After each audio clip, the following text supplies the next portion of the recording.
All right, welcome everybody to the Just Stick Around exclusive YouTube episode with question and answer with our friends David and Lauren Sliker. You guys are our first guests ever on the podcast. I want to personally thank your team for putting up with me.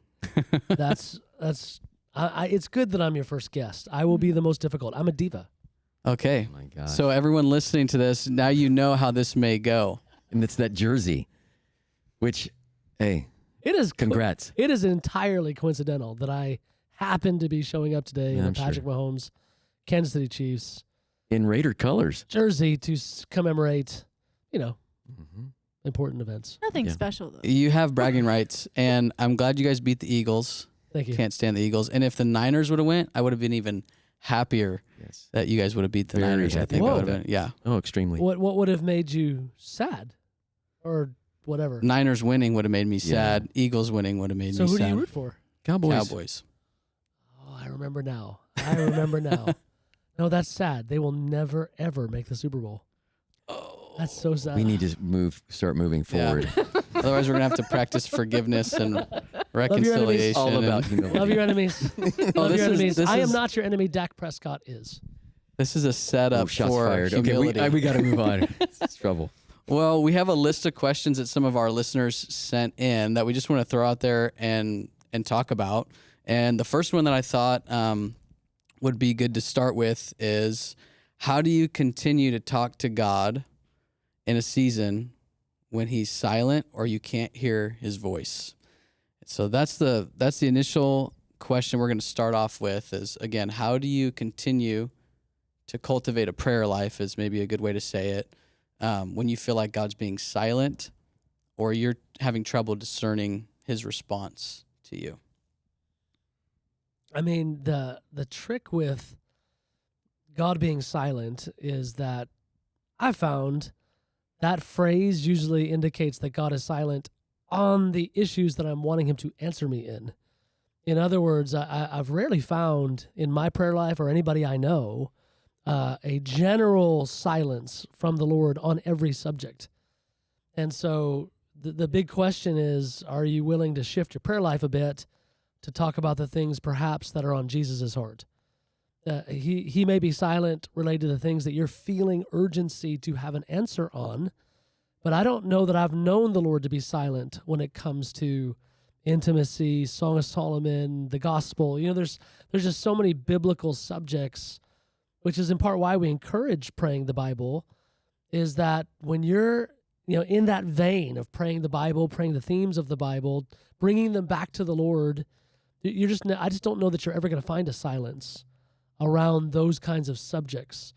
And so the one, there's two, let's say two reasons for silence beyond that. In other words, if it truly is everything I talk about to the Lord, the heavens are his brass, I don't feel the return dialogue. There's usually two reasons for that. One is common, the other is very, very, very rare.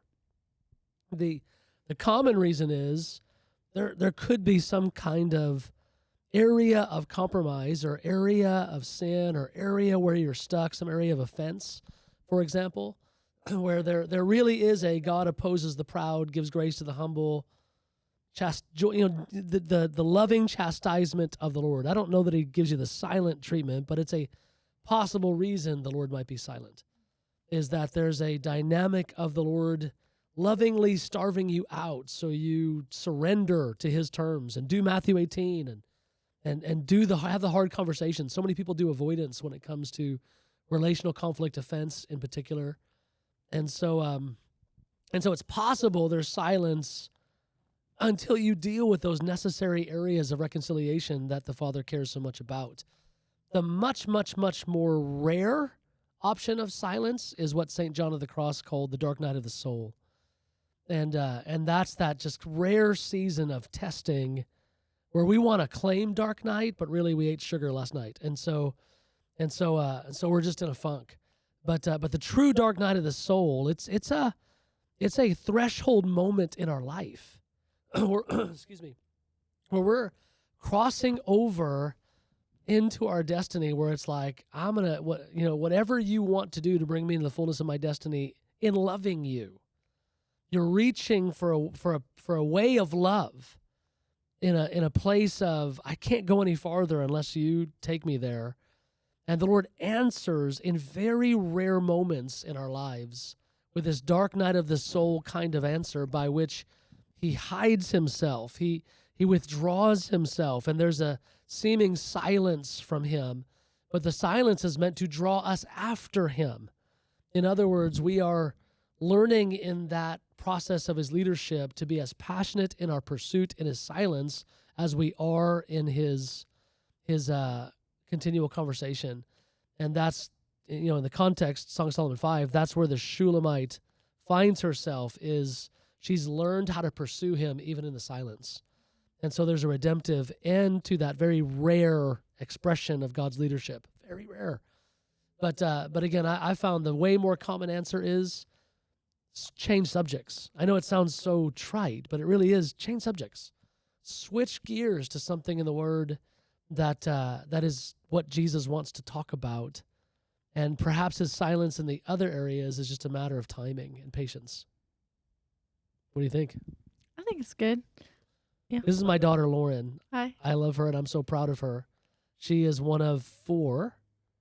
And so you are 22, engaged to be married. Sorry, gentlemen. That is your loss. She's amazing. And so anyways, thanks for joining us. Yeah. Yeah, this is real fun. I have to jump in before you respond. Just the generations here is so cool. Father, son, father, daughter. That to me, right? I know. And we're wearing green. So I think we're locked it's a in. Clear divide. Yeah. Old and young. Right. I might get flack for that later, It's all right. No, but what the Lord's doing, and we can talk about that another time, but I just want to highlight that. I think that that's really special. And just, it's something significant. I don't understand all that God's doing in that, but I just am realizing how this is a blessing, right? It's such a huge blessing, mark of God on what he's doing. But yeah, so talk to us about that more, what you were going to say, Lauren, just about what to do in that season. Yeah, I think, for me, you hit all of the main points of why God would be silent. And I think for me, in finding those moments of silence, I tend to lose hope. And I tend to, just be like, well, if you're not going to answer me, I'm going to stop spending so much time because it feels like a waste of my time. But a lot of the times I find that the Lord meets you even when it feels like a waste of time, you waste your time at his feet. And there's not always going to be a response that you're looking for, a response that you want. But if I go back to the Psalms, when he says, "How long, O Lord, will you be silent?" I kind of, there's times where you would look at it and you would be like, oh, he's, saying, "How long, God, how long?" But if you read it really from the heart of David, who was really searching out and knew the personality of God, he wasn't saying, "How long, O Lord," as in, don't be silent anymore. He's saying, okay, Lord, this is a period of silence. How long will it be? Because I know your character, and I know that there is going to be something on the tail end of this, that you have something to say to me. Wow. And so that to me is when the Lord is silent, it is because he has something to say to me on the other side of it that I have to reach for.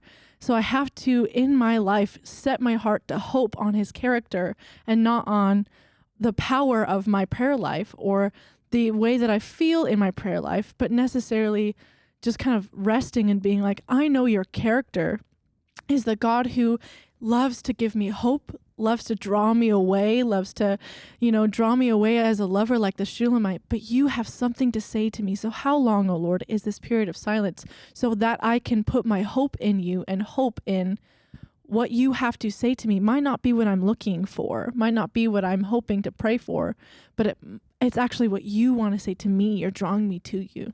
Because that phrase in the Psalms always is about an issue of injustice. Right. Do not be silent he's not making a blanket statement about the entirety of his life with the Lord in conversation. He's making a very specific statement. Do not be silent on this matter. Right. It's when David is talking to the king as a judge. You're coming before the judge and you're saying, when it comes to rendering judgment, please don't be silent. Please don't delay. Will you render judgment faster against my enemies or against this area of injustice? And I think the great irony, and I've said this for a number of years, is that in one sense, the Lord is never silent. We take his silence as a non-answer when actually the Lord's silence is another kind of answer. Right. His silence is an answer. And there's reasons and layers to that answer, and we might not like that answer. I love what you're saying. But you can't say that his silence is a non-answer. He's not punishing us with a silent treatment. His silence is an answer. And that answer that causes us to lean into his character is its own expression of his leadership that we need to get used to. Yeah. I think it's easy when we feel like God's being silent that we can feel that we're being rejected by him. Right. And it's actually dealing with a deeper issue in our heart of, okay, what do I actually believe about him? Right? Like it almost cracks that open where I have to go, okay, Lord, like you were saying, I'm going to lean on who you say that you are in your word. That is where I'm drawing my hope from. And I'm going to choose to hope. That was something that I think connected was choosing to hope. You know, it's not just a feeling, but it's actually an action. Mm-hmm. Practicing hoping in who the Lord is and how that'll actually help carry us when we feel like that's going on. So, I mean, ironically, for some of the desert fathers, silence wasn't a punishment; it was a goal. Yeah. Right. I mean, That's really good. My favorite phrase from St. Anthony's book is "Silence in him cultivated compassion," and there's that like sometimes being left with our mess to look at it cultivates compassion for those that are left in theirs. And maybe it's, it's testing in ourselves, like, what do I do on my own in this fasting of all the noise? Like, what do I do on my own when I'm left with all that mess? And can I cultivate compassion, or am I going to get frustrated with God because he's unjust? I'll give a great introductory resource. I'm guessing a bunch of your listeners have probably already accessed this, but it might be good to access it again. A great introductory resource on the subject of silence is The Way of the Heart, Henry Nouwen. Yeah. He has a whole chapter on silence and the compulsion of our soul that demands the absence of silence.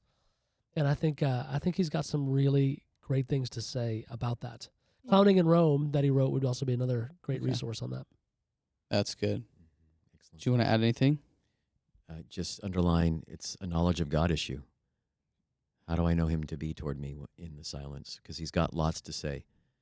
So that's what when you guys were answering, I thought, this is about me knowing you more, Father, and your heart toward me. Yeah. So. Yeah, and pray reading the word, I love what you said, Dave. Like, God's always speaking something. Maybe we should let him lead the conversation, right? And so good. Really good. Let me see if we've got another one here.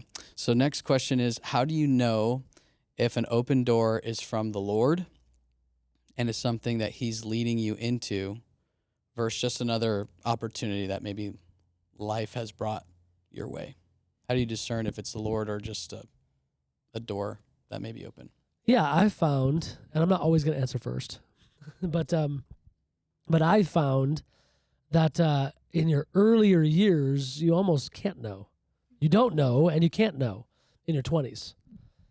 Because there's number one, this is going to sound so mean, but there's not a lot of doors that open for 20-year-olds. It's like you kind of got to take the first door that opens. Post-college, it's like, it's a door. I'm so in. And then afterwards you go, oh, shoot, I don't know that was a God door, but it wasn't like I had 20 doors. And so you don't know yet how, in your 20s, how God leads you through open doors of opportunity. You don't have that many. But then as you start to get into your 30s, as you've got a little bit of a spiritual resume behind you, more doors of opportunity open, and now you're going, okay, I want to learn that lesson. But the problem is the lesson isn't learned your first open door.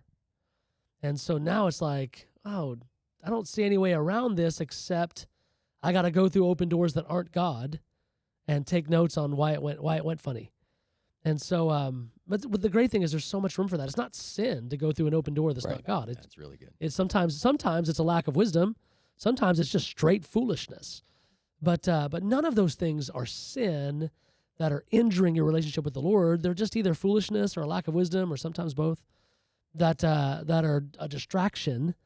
And so you really do live and learn. But the thing that you learn in your 30s that sort of begins in your 20s, but really picks up in your 30s, and you're real clear on it by your 40s and 50s, is, Lord, how do you lead me? through significant seasons of transition in my life? How do you lead me? I found the first few of those, there were just certain themes and patterns that would emerge that I could detect and begin to assign as that's God's leadership. These are things that happen when I'm in a significant transition. These are ways the Lord gets my attention. And I've found when I'm in a significant season of transition, real transition is years, not days and months. And so real transition does not begin with the action of change, engaging in change. Real transition begins with a conversation that the Lord knows how to initiate. So the real question is, Lord, when I'm in a transition and things are changing, how have you historically, what's the pattern? How have you historically gotten my attention to start the conversation so that I can be a bit more confident in this really gigantic life change? You don't necessarily need to be able to perfectly discern all the open doors of opportunity for the small, oh, that wasn't a good use of my time, or man, I really wasted a month on that. There's kind of that ouch of, oh, bad move by me, but you learn, you grow. So now you're focusing on the giant ones, and just knowing that the Lord is such a skillful leader of major life transitions. Now you're learning how to follow him through that door versus, is this even the right door? Because I'll say this in a funny way. There was a stretch in my 30s where I was getting three significant job offers a year. I mean, 3 significant ones. It was about a 10-year stretch. So it'd be about 30 job offers. Like, come take over this church. Come take over this church. Come start this ministry. We're going to fund you to do that. I mean, it was like 30 of those. And of varying degrees of seriousness, but I had lots of those. What I count in the 30 are the pastors that are putting it out there, and if I bite, they'll get more serious. It's kind of like it's a flirtation, to use that language. So in the 30 are some flirtations, and if you look my way, I'll take this to the next step, and we'll get serious. And I could tell, you could just tell when they're kind of hinting, kind of going, ha ha ha, but you're like, no, this is more real than you're wanting to even, whatever. So point being, a few of those 30 made their way to my wife, and she would look at me and go, well, that's a great offer. Are we praying about that? Are we I'd go, no. She'd say, well, we're not even going to pray about it? Like, why wouldn't we even talk to the Lord about it? I go, none of the indicators are there. This is a conversation initiated by men that like me, but this is not a God-initiated conversation. It's just not. And our move to Kansas City was my first round of how the Lord initiates massive life changes. And so in that sense, I've got this big lifelong cheat code. It's like the way the Lord sent me is the way the Lord will send me. I don't need to guess so much. That's how good of a leader the Lord is. And so towards the end of those 10 years, I didn't know, actually. I was about to transition off the road and stop traveling, which I'm now in that season for the most part right now. I don't really travel all that much anymore. I mean, you remember I was traveling 36 times a year. And so that season was about to come to an end, but I didn't know it. And I'm going to end up taking over IHOP U, but I didn't know it. This is, like I said, transition is years, and the Lord's transitioning me into that next season of my life. And ironically, it begins with a job offer. And this was the granddaddy of all job offers. This was like, you're dumb if you don't take this one. And I actually said to my wife, this is one of those that made its way to her. I said to her, we will never, for the rest of our lives, get a job offer like this ever again. This is. She goes, so we're praying about this. I go, we are. She goes, but do you have any? And now she knows. She goes, are there any of the kind of God indicators there? I go, nope, not a one. I go, not a one. I don't know that God is in this at all. But it's such a ridiculous job offer. We have to at least talk to the Lord about it. And so, I mean, within the week, I end up in a conversation with Mike where the Spirit of God falls, and I'm weeping in the conversation.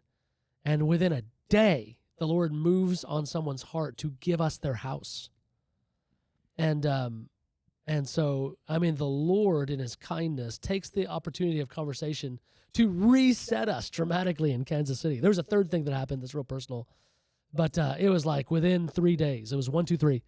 These just 3 dramatic things happen that in fact signal the exact opposite of a transition. It's like a resetting. Like, no, I meant what I said. You are rooted and planted in Kansas City. And again, I didn't, in one sense, all I needed to do was start the conversation, and bam, the Lord took it in his leadership. And so it's really your last point to the last question. So much of so many of our problems are a knowledge of God problem. We just don't know God in that way. God doesn't want to just be known as a savior. Jesus doesn't want to just be known as a friend. He wants to be known in how he leads you through transitions. Yeah, it's really good. There's intimate knowledge of him in there that we can gain. And once we have it, we're armed. And then we can just relax. And his leadership is really that good in those giant moments. Yeah. That's really good. It's so good. I think about some of the advice you gave me when I was thinking about teaching. I taught elementary school. I taught 5th and 6th grade for about 2 years. And I was like, Lord, you've kind of been leading me this path. I didn't think I would be teaching 5th and 6th grade science. How is this? Is this the right thing? I am not.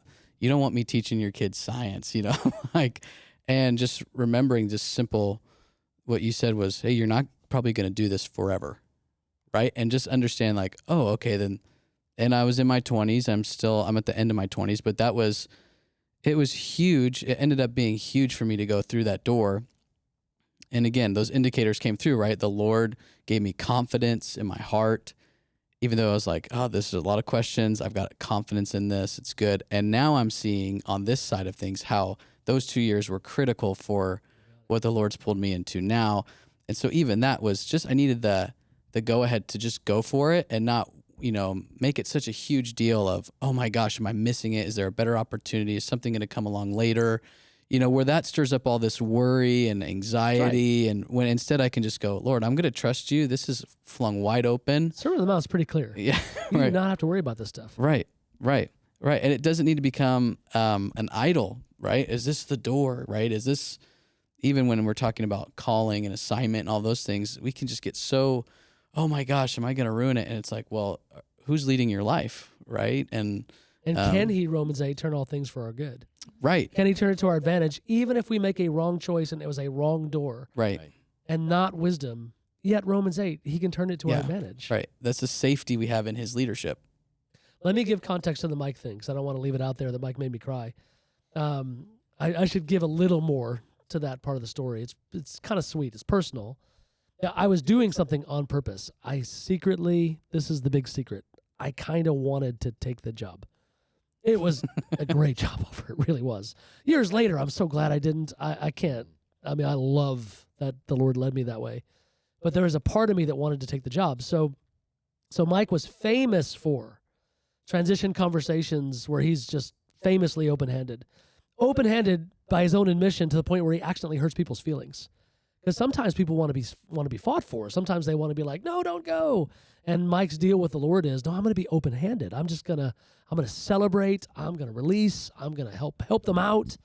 And it kind of hurts people. So, excuse me, I know this about Mike. So I am going to tell him about a potential transition on purpose so that he'll kick into that mode. That's kind of not great, actually. But that's what I was doing. I was counting on him to do what he had done for some other of my friends. I was just expecting it. I just heard the story now so many times where they go hoping it's a sad conversation, but he's a little too enthusiastic in honoring that value. So I'm ready. I'm wanting it. So I tell him. And he looks at me and he goes, unthinkable. And I go, what? He goes, unthinkable. Not a chance. He goes, we're going to exhaust every possible option for it to work for you here. And if it doesn't work, then, and maybe then, will I be willing to maybe have a conversation about you transitioning. Not a chance. I was like, boom. I mean, it completely threw me for a loop in a good way, in the other way. Like, whoa, I took it as the Lord. I remember I actually told him that story years later. And he was so funny. He goes, what did I do? What did I say?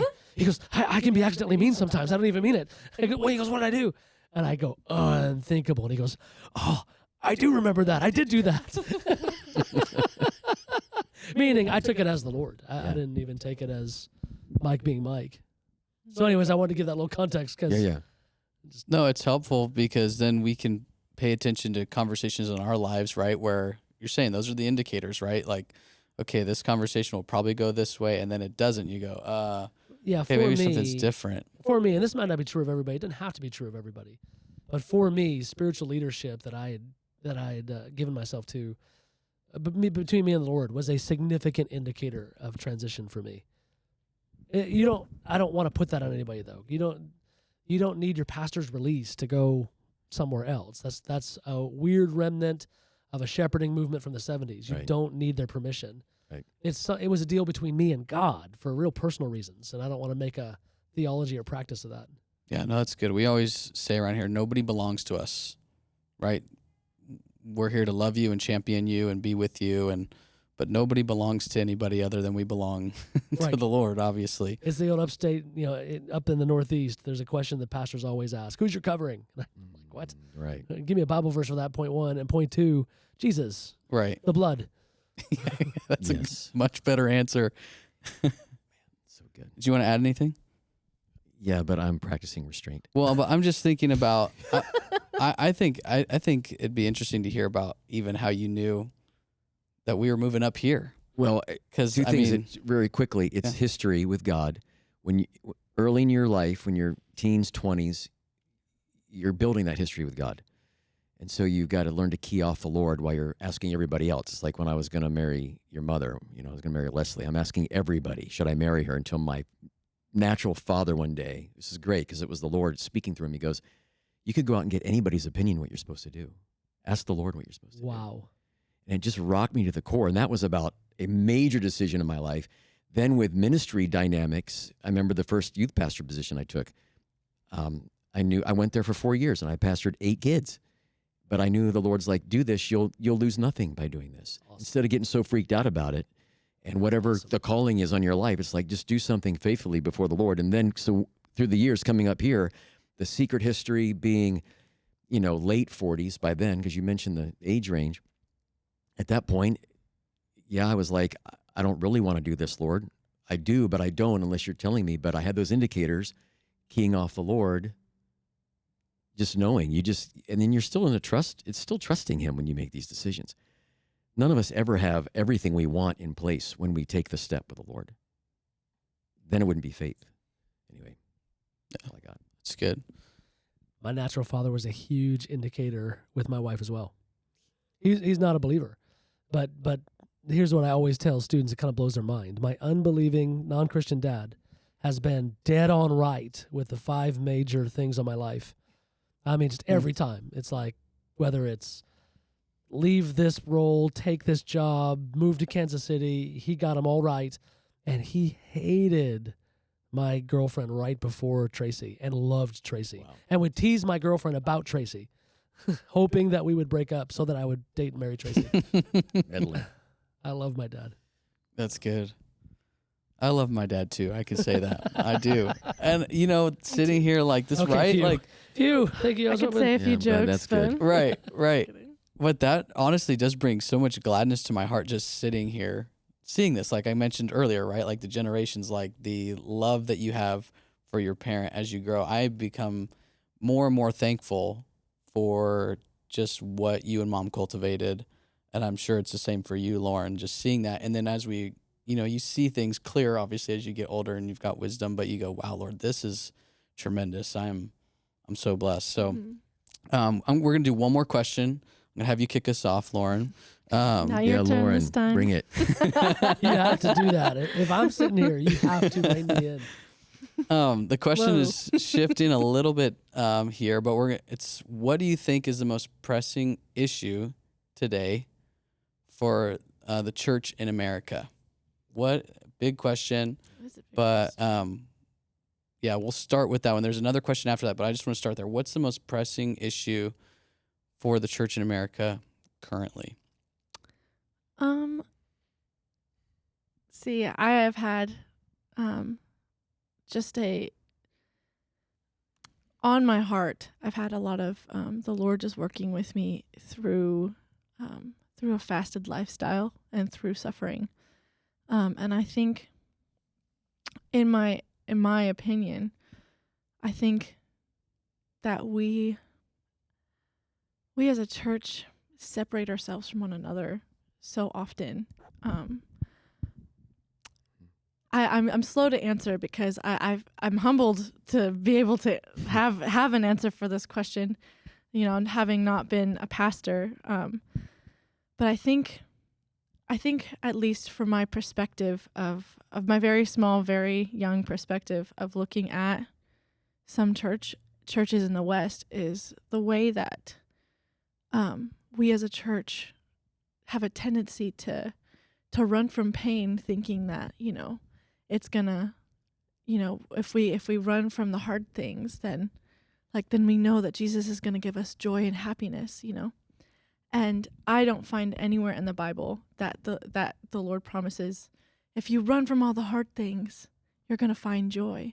But I see that if you run towards the hard things, in that pain, in that suffering, I will give you joy. And the reason I say it kind of widely to bring it in, I think it is that reason that divides us as a church, that there are so many running from pain that those in our body that are experiencing pain feel abandoned.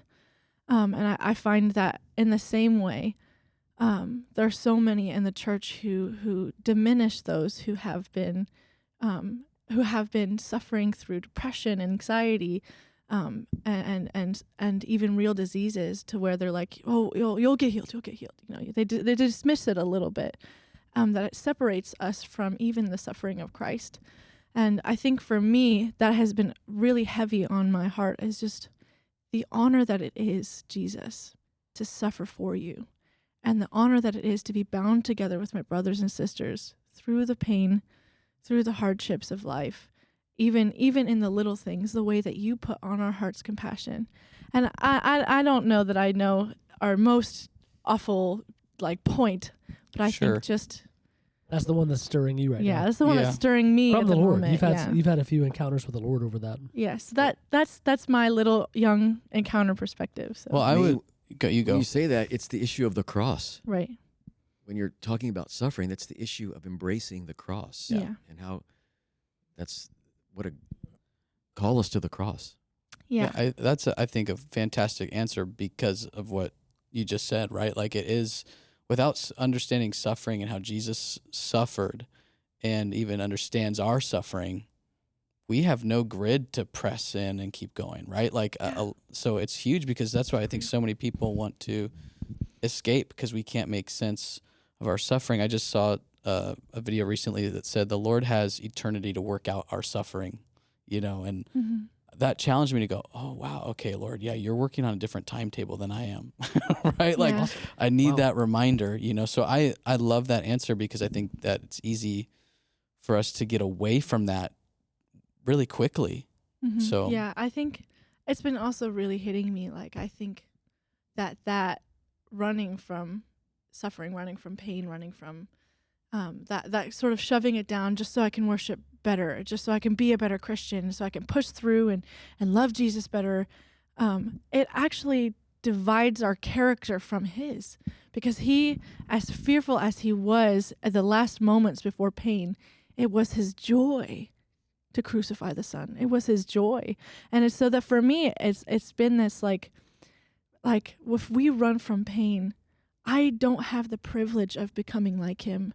And if I don't have the privilege of becoming like him, who can I be as one carrying his calling? I can't represent him well. right, how can you be him? How if can you- I be one with him? How can I yeah. be part of his family? How can I bear his name if I run from the things he so joyfully ran towards? So that It's good. that to me is our biggest problem as a church, is running away from the hard things just so we can get a bigger congregation, or get more numbers, or even feel better at the end of the day. It's not the fix. Right, because we're all really, I mean, this is me, I'm talking about my own heart. I avoid suffering at all costs, right? That's how we are made kind of in a way is like, don't get me like, that's why I love working out, because it's suffering, and it actually makes me think a lot about, I don't want to keep going right now. This is awful. I feel the physical pain Take of this it. cup away from me, Right. Father. I'm like, please, can I just lay down and turn on the AC for a Right. second? And, but it's funny because there's so many times where I've been exercising where the Lord is ministering to my heart about, you feel it all around you right now. You feel all the pressure. He's like, but there's something that you get to lay hold of in this if you stay steady in this. And then, obviously it doesn't always suffer as bad the more you do it. But anyways, just thoughts. Good. Yeah. Excellent. We want to add anything else before we kind of conclude or wrap up, or you want to add to that point, Dave? Yeah, I would say the biggest issue by far globally, I think what Lauren's talking about is for sure an issue for the Church of the West. I think globally, the issue is the lukewarm spirit, the Laodicean hour of a lukewarm church, lukewarm in love for Jesus, which then lends itself to a very activist-oriented church more than men everywhere lifting holy hands in prayer. To the degree that the men of the church globally are leading the charge in prayer, it changes everything. But for men to lead the charge in prayer from a heart of David, that devotional heart of intimacy with Jesus, the knowledge of him, a moved heart, to the measure that men are moved, and from that place of being moved by beauty, are on a quest to lay hold of Jesus, and it's just setting the pace.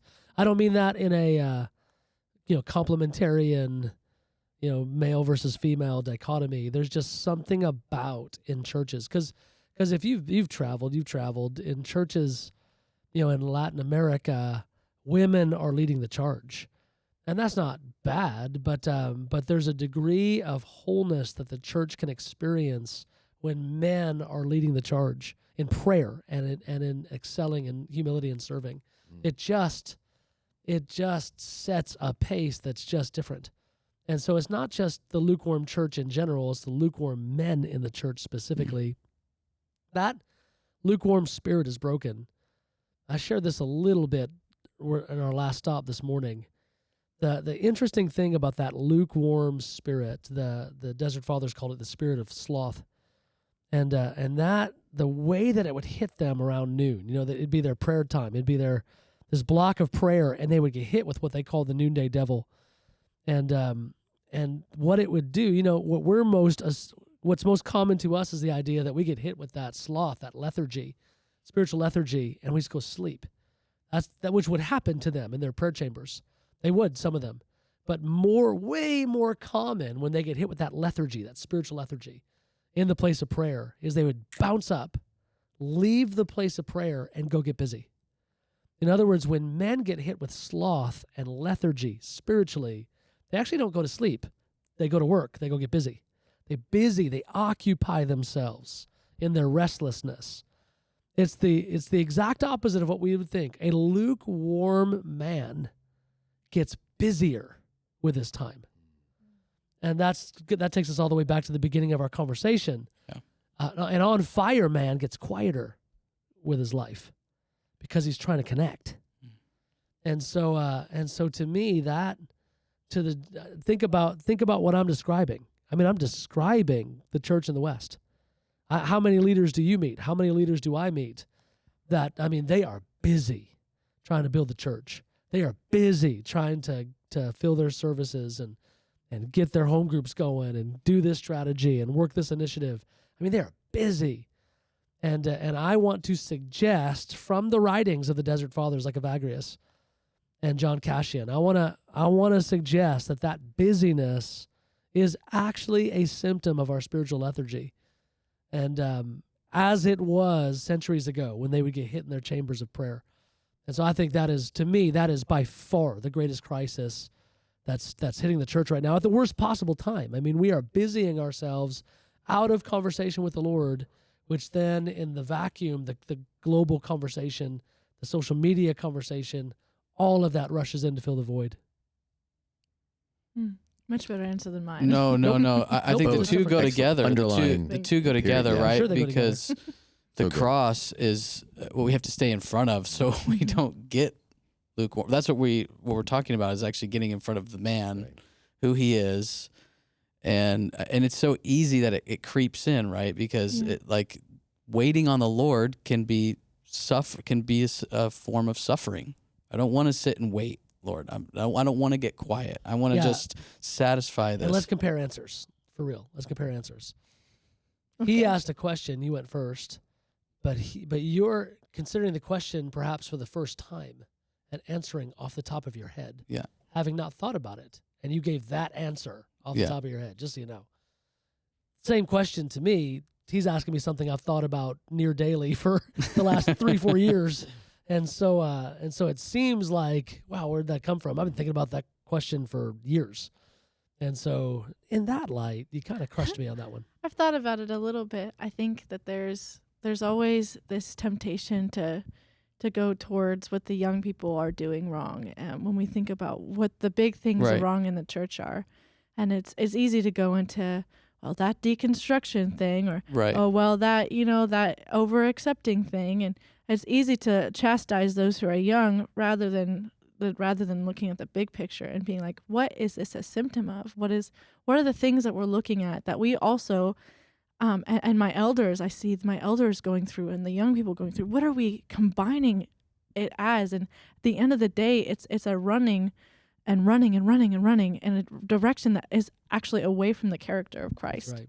And, perhaps I set it up bad with the question. Maybe there's not one singular pressing issue, right? But there's multiple that we have to pay attention to.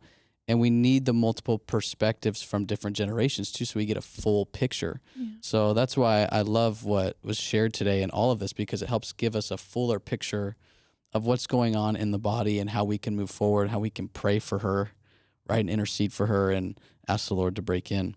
Yeah, I So- think to whatever degree we integrate the two answers, and I am one of the biggest women in ministry guys, as you both know well. I want to see women way more in ministry, not less.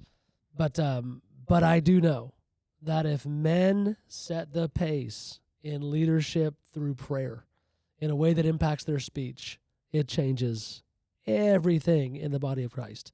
It is a massive issue. The deliverance of men from a lukewarm love for Jesus that delivers them into an extended conversation with him.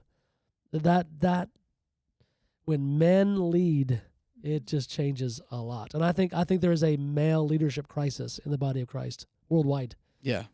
I can see that just from what I see looking at my phone, right? And just some of the, I don't know if propaganda you want to call it or whatever. There's so many messages out there coming against men in general.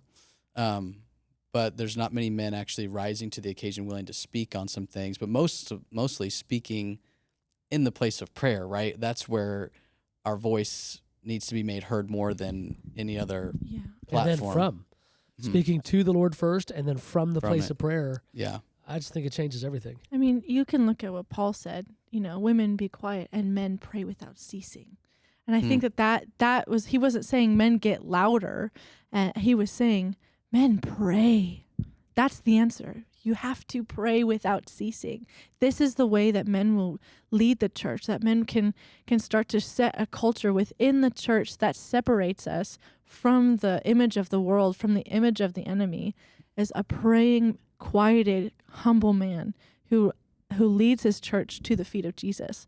That is what will change the narrative of they love one another, Right. and therefore they are Christians. We know that. And that's